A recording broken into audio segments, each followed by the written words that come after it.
Tenente Tavares, passa o comando de área. Tenente Fonso, assume o comando de área. Aptidões ao meu comando, aptidões, descansar. Aptidões, sentido. Em continência ao pavilhão nacional e a bandeira paulista. Apresentar armas. Aptidões, descansar.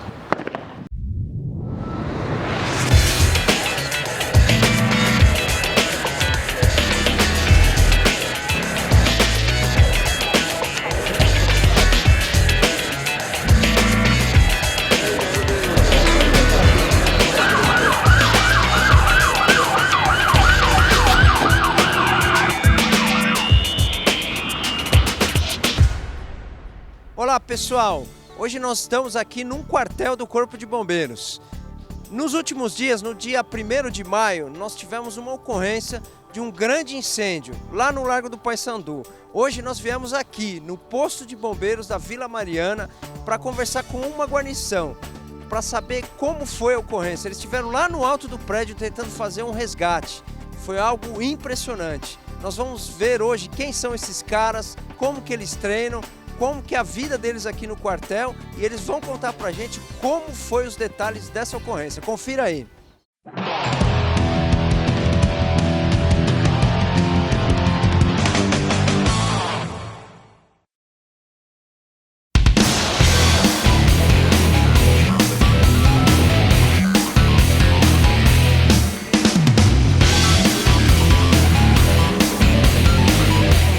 É isso aí, pessoal. Agora nós estamos aqui com a guarnição que estava lá no alto do prédio, vizinho ao que estava pegando fogo, tentando fazer um resgate.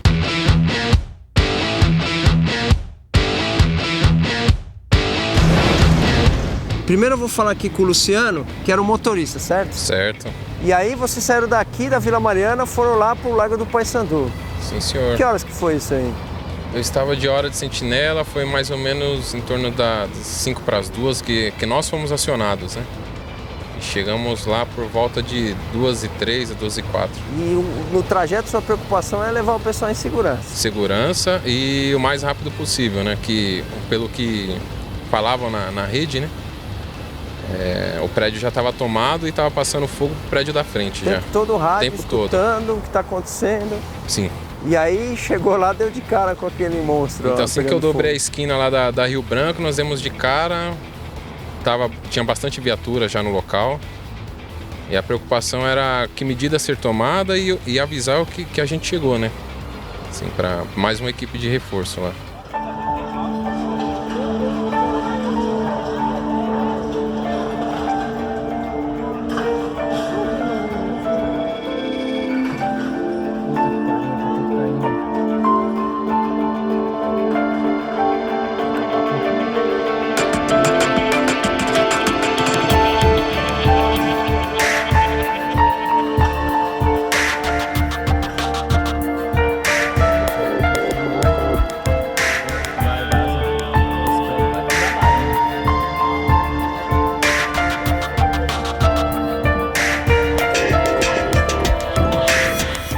Corá, você chegou lá, conta pra mim como que foi aquele lance. Vocês chegaram, como que vocês foram parar lá em cima do prédio?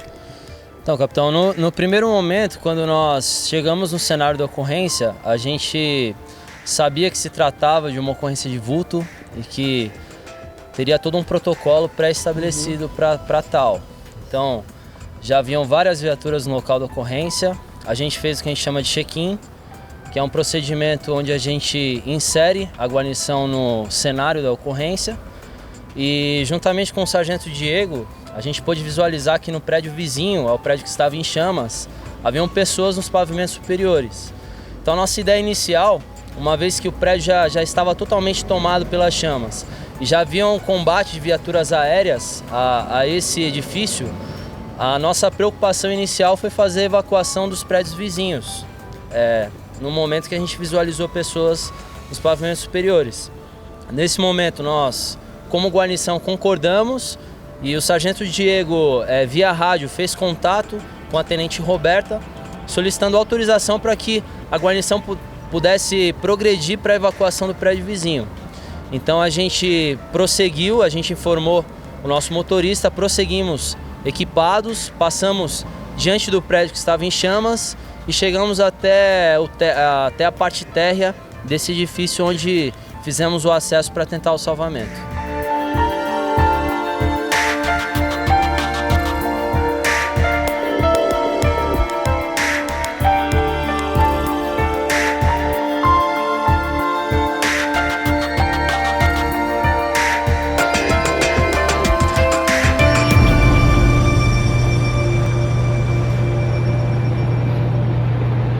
Quando chegamos no térreo, a gente não tinha noção do que a gente encontraria no meio do caminho. A nossa ideia... Mas vocês viram que tinha no prédio vizinho, tinha gente lá ainda. Tinha pessoas nos pavimentos superiores. O que aconteceu foi que um aspirante oficial do policiamento nos informou que na altura do 15º andar, mais ou menos, havia um homem pendurado do lado de fora em cabos de aço.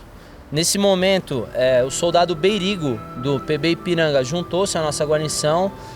Voluntariamente ele trazia uma corda consigo e prosseguiu conosco aí para a gente tentar esse salvamento. Então nós subimos 15 andares aí equipados a pé, o alarme de incêndio do prédio já havia sido acionado e a gente sabia nesse momento que a gente tinha que fazer essa incursão por dentro do prédio, procurando vítimas para uma eventual evacuação, mas tendo como foco esse salvamento lá no alto do prédio.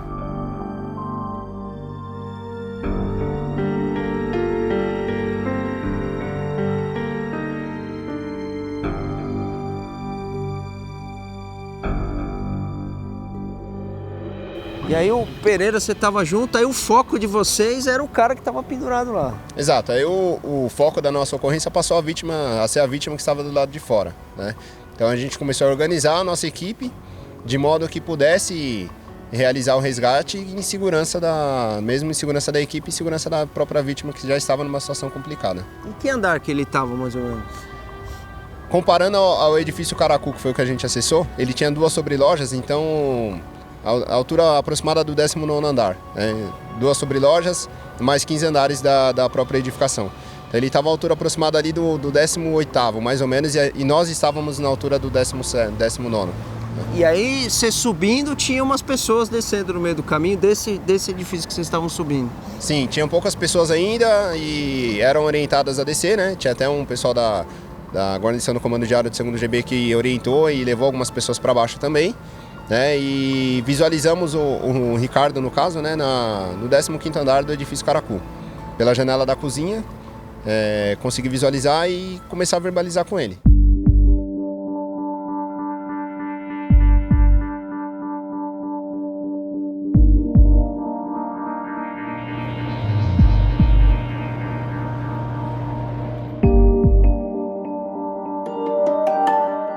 Você falou o que pra ele ali na hora? Falei pra ele se acalmar, não pular do prédio que a gente ia retirar ele de lá. Uhum.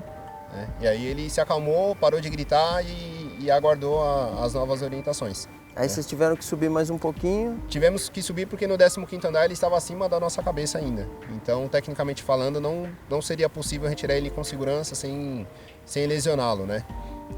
Então buscamos uma posição estratégica, uma posição melhor para poder retirá-lo. Conseguimos acessar um salão de festas, só que o salão de festas não tinha como chegar nele porque era tudo fechado. A estratégia era por cima você conseguir pegar ele?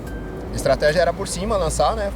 Fazer com que ele entrasse no sistema vertical, porém sem bater no prédio que nós estávamos, né? Então tinha uma distância a ser considerada, ele entraria no pêndulo e poderia bater no prédio. Então a ideia era que ele não batesse no prédio, não caísse, não se machucasse. Então essa era a ideia principal, né? Só que para poder acessá-lo a gente teve que chegar na parte de manutenção hidráulica do prédio. Tivemos que passar por uma parede, tinha uma porta, mas a porta dava acesso ao lado oposto, não chegava no lado onde o Ricardo estava. Quebramos uma parede com uso de machadinha, né? O machado que a gente usa no cinto alemão. Fizemos o acesso, o sargento Corai e o soldado Freitas fez a ancoragem da corda dentro do sistema, junto da base do sistema hidráulico. E montamos um sistema rápido, bem simples, com um cinto alemão e uma fita tubular para ele poder se ancorar, né? Mesmo que ele não tivesse força para se segurar, ele não iria cair. Então ele estava bem fixado no sistema que a gente tinha montado. Então era um sistema para o tórax e um sistema para uma das pernas também, né? De forma simples.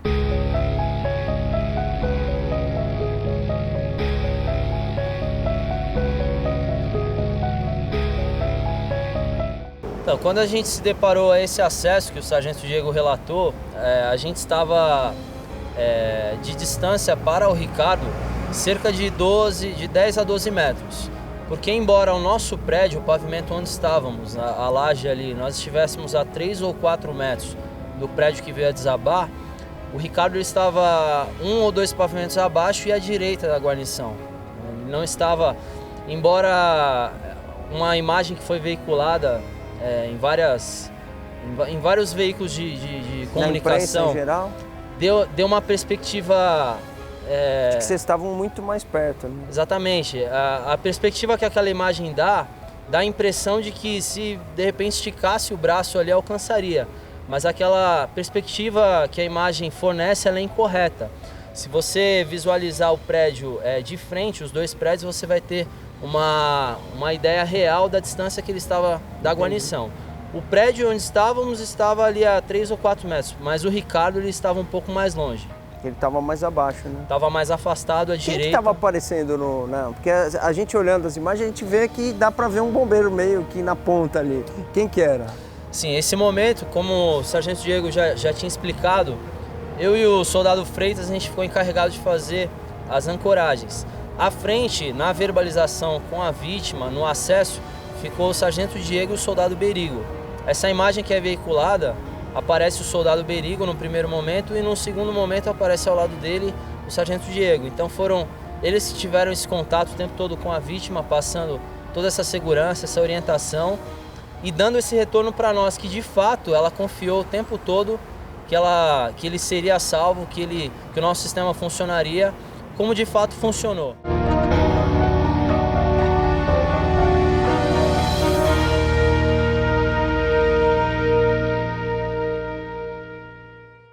Foi tudo muito rápido, capitão. Eu creio que a ação inteira da equipe, a gente procurou ser técnico, calcular o máximo possível os riscos que envolvia o cenário e nós fomos muito rápidos, fomos entrosados. Eu acredito que a ação não levou mais que 6 ou 7 minutos num todo.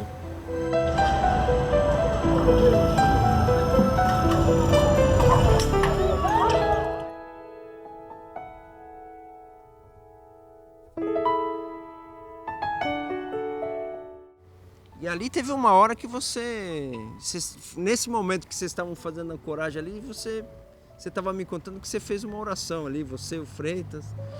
Sim, eu relatei até para a equipe depois, né, que me lembro bem foi uma cena forte para nós, uma ocorrência realmente incomum, né, que difícil. Nós lidamos com várias ocorrências, mas essa realmente foi marcante para nós. Então nós lembramos de cada coisa que visualizamos, de cada coisa que dissemos. E eu me lembro bem, disse para o Freitas depois, que naquele momento eu orei em voz alta, né, pedindo a Deus que a gente pudesse salvar aquele homem, para que a gente pudesse ter êxito naquele salvamento, né?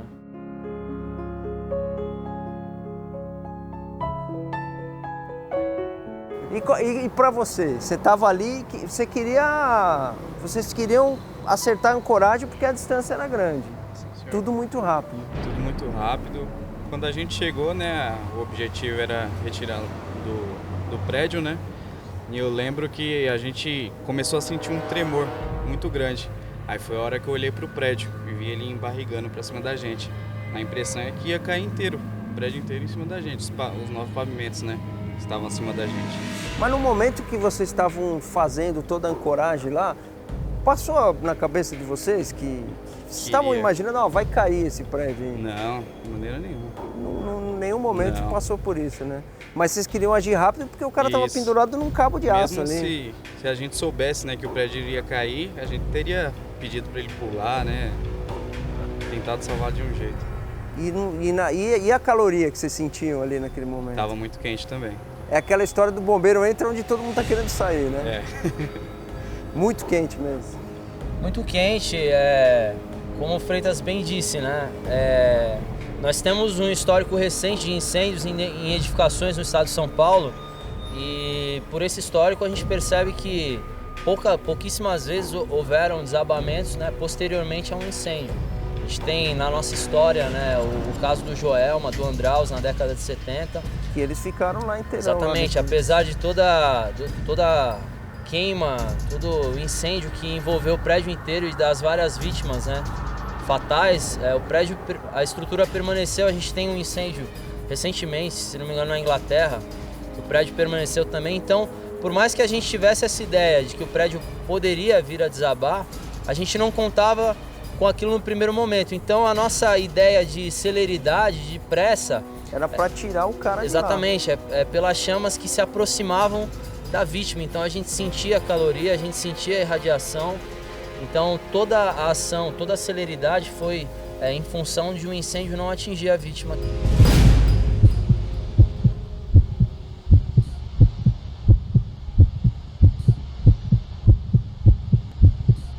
Na verdade, a preocupação de vocês era mais com a vítima do que com o desabamento em si. Com certeza, né? O desabamento foi uma grande surpresa e um grande susto para nós, né?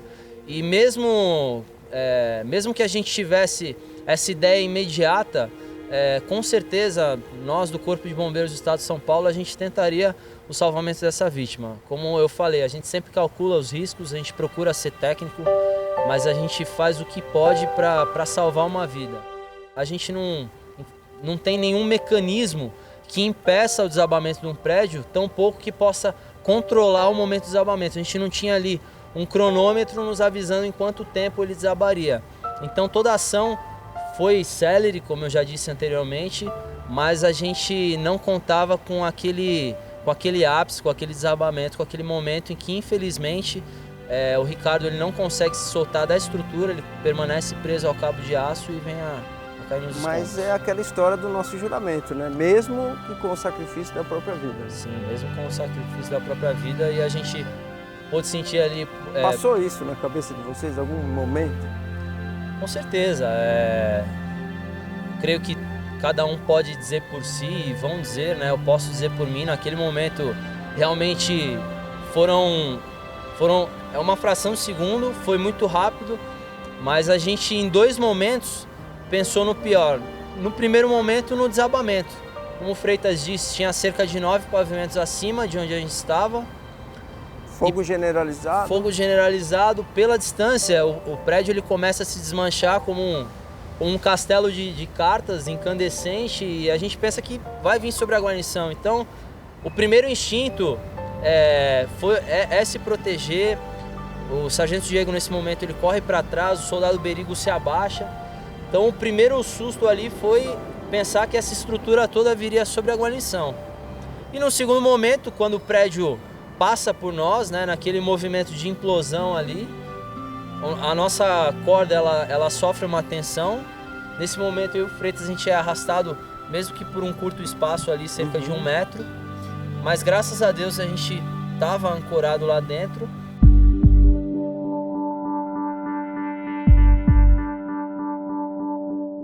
E na hora que arrebentou a corda, Freitas, que começou a desabar tudo, o que passou na sua cabeça naquela hora? Sinceramente, capitão, que a gente ia ser levado junto, né? Que ia cair junto com o prédio. Foi o que veio na cabeça. Falou, Jesus, tô indo. Me salva aqui. Foi o que Mas é a história, né? Na hora ali, você está na adrenalina de salvar uma pessoa, né? Foi, a gente foi arrastado. Eu ainda tentei segurar na telha que a gente tava em cima, né? Só que mesmo se eu segurasse, era muita força, ia ser em vão. Mas... E o barulho?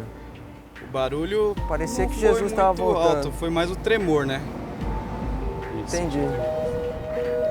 E fala uma coisa pra mim, Diego.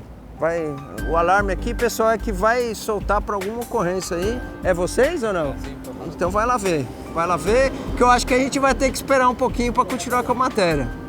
Que o pessoal vai para ocorrência. Vamos esperar, vamos ver o que vai acontecer aí.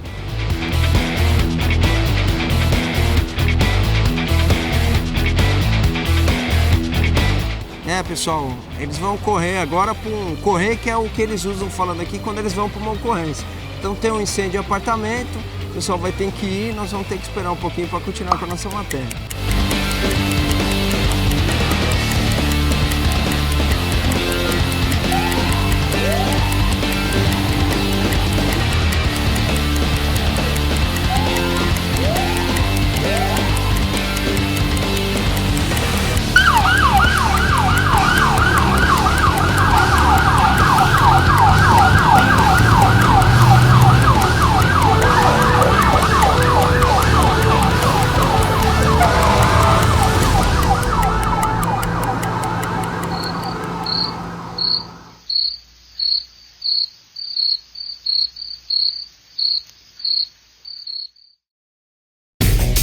Bom, agora que eles voltaram da ocorrência, Pereira, você explica pra gente, porque você ficou lá conversando com o Ricardo, né?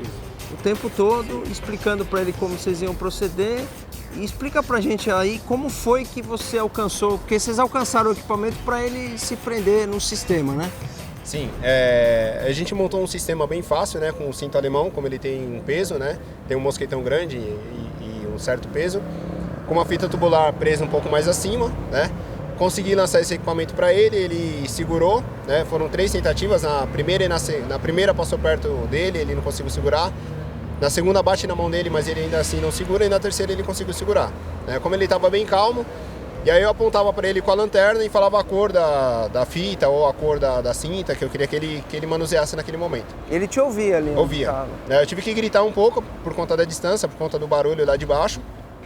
Então eu apontava para ele com a lanterna, gesticulava e falava ao mesmo tempo. Então eu pedi para ele pegar primeiro a fita tubular, ele estava com o cinto alemão na mão, ele puxou ao contrário a corda, chegou até a fita tubular. E aí eu sinalizei que ele passasse 2 vezes, né, por debaixo dos braços. Na primeira vez ele passou por cima do pescoço. E aí eu falei para ele desfazer, que não era o local que eu queria.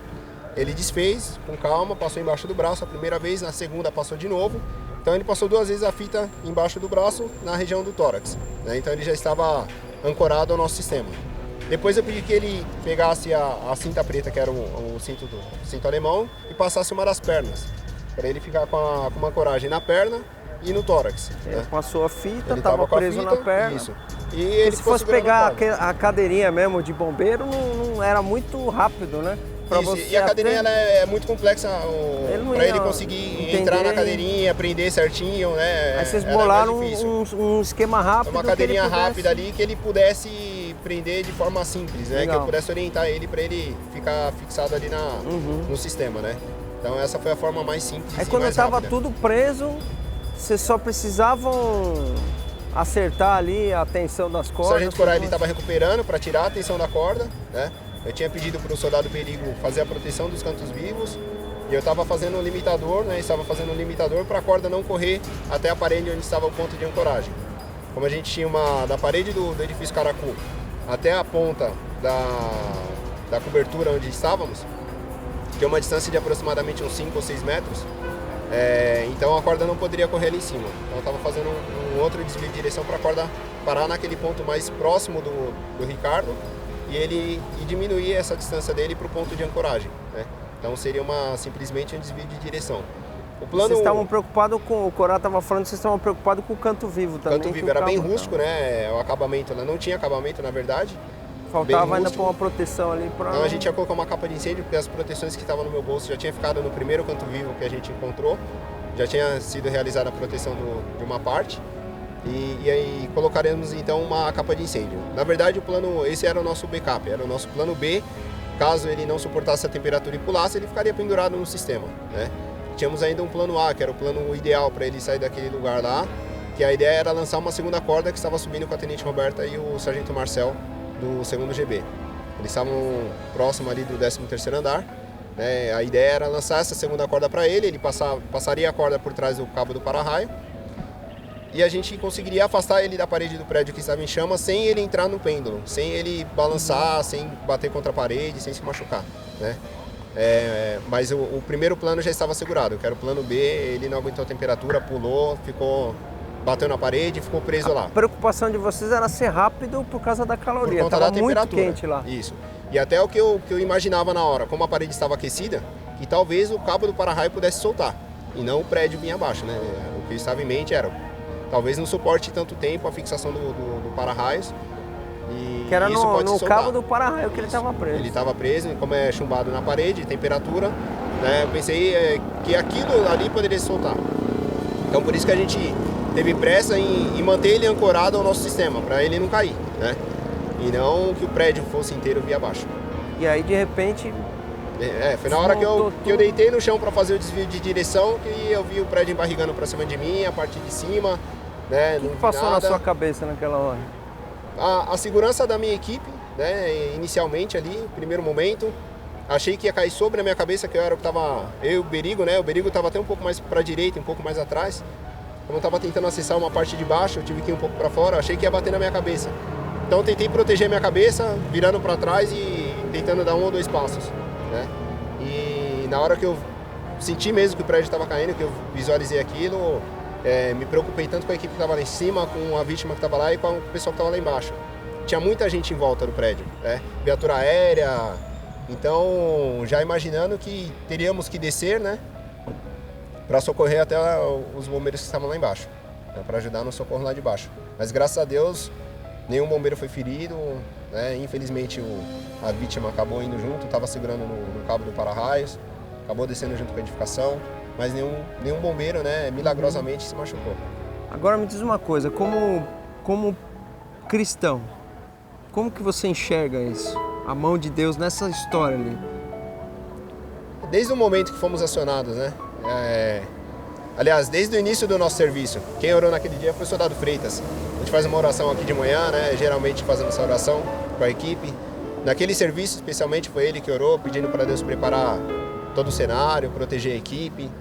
E sentimos segurança, né? Indo para a ocorrência, na hora que chegamos na ocorrência, confiando em Deus sempre, né? Sabendo que Deus sempre está à frente da nossa equipe e que seja feita a vontade dele, não a nossa. Você consegue, na hora passou pela sua cabeça, porque depois que cai tudo desaba, você vê que vocês estavam ilesos ali, você, todo mundo, você conseguiu, na hora que passou na sua cabeça, Deus protegeu, foi a mão de Deus? Não, certeza absoluta, né, que Deus protegeu, colocou a mão, tinha tudo ali para poder se machucar, né, ou a edificação, a própria temperatura, ou que fosse um simples pedaço de escombro, né, que chegou a bater no prédio que estávamos, o prédio tremeu um pouco, né, ou até mesmo passar o fogo para o prédio que estávamos, foi um milagre, né. A hora que estava desabando, uma barulheira tremenda, parecia que Jesus estava voltando. Depois que ele desceu, que chegou, acho que depois que ele caiu, o barulho subiu aquela fuligem também, poeira de demolição, engoliu a gente lá na cobertura do prédio, e aí a preocupação, né? A gente já tinha visualizado que a corda tinha se rompido no canto vivo junto com o peso que desceu sobre o Ricardo. Então a preocupação ali foi tirar a equipe e tentar sair dali de alguma forma, recolocando o equipamento de proteção respiratória nas costas, que a gente tinha deixado um pouco mais para dentro, não precisava lá fora. Então sair com a equipe junto, né? Reunir a equipe e a gente descer com segurança. Legal. Ô Corá, chega aí. Você que tem uma menina em casa, a esposa, na hora passou na sua cabeça? Sim, eu comentei posteriormente com a guarnição, né, que uma das primeiras atitudes que eu tive depois que a gente desceu do prédio, a gente desequipou, checamos novamente o estado da guarnição, como estávamos, e confesso que eu peguei o celular, né, de um dos bombeiros que estavam ali e liguei para minha esposa dizendo o que estava acontecendo. Sabia que ela que foi uma ocorrência de vulto e da repercussão que ela teria diante da mídia. Então eu sabia que ela poderia estar acompanhando em algum momento, e aí eu quis ligar para ela, dizer que tudo que aconteceu, dizer que eu estava bem, e juntamente com ela, como eu disse, né, glorificar a Deus sempre, em todo o tempo. Porque eu volto a dizer, nós treinamos, nós fazemos cálculos técnicos, mas a nossa vida depende totalmente do Senhor, né? Nossa vida depende de Deus, e nessa ocorrência não foi diferente. Deus realmente nos livrou lá em cima, eu enxergo como livramento e agradeço muito a Deus por poder voltar para casa, né? Poder voltar para minha esposa, para minha filha, nesse dia, bem como a guarnição, como o Diego falou, né? Cada um poder voltar nesse dia para o seu lar, para sua casa, foi uma bênção. E uma coisa que é interessante, né, que com esse projeto Polícia e Igreja, tem um batalhão de voluntários, pastores, vindo no quartel, orando pelas prontidões, pelos policiais militares, pelos bombeiros. Então, foi muito falado isso nas redes sociais, né? Que é uma resposta de oração de todos os pastores, todos os voluntários, todas as igrejas que estão mobilizadas pelos bombeiros, pelos policiais que estavam ali naquele momento ali difícil, né? Sim, o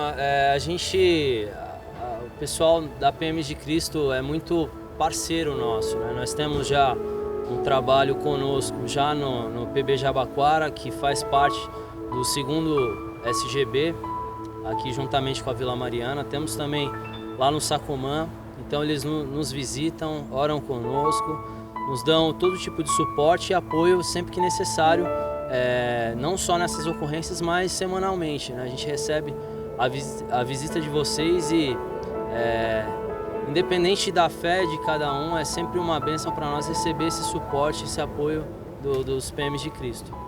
E teve até um lance interessante que você não sabe. Quando aconteceu tudo, logo cedinho, já estava o pessoal nas redes sociais do PM de Cristo falando, meu, o Corá tá bem, o Diego tá bem, a guarnição tá bem, a gente precisa avisar a esposa, a família lá. E não, calma, tá todo mundo avisado. Isso é legal. Agora eu queria fazer uma proposta para vocês, para que quem está assistindo o vídeo entenda como foi esse salvamento.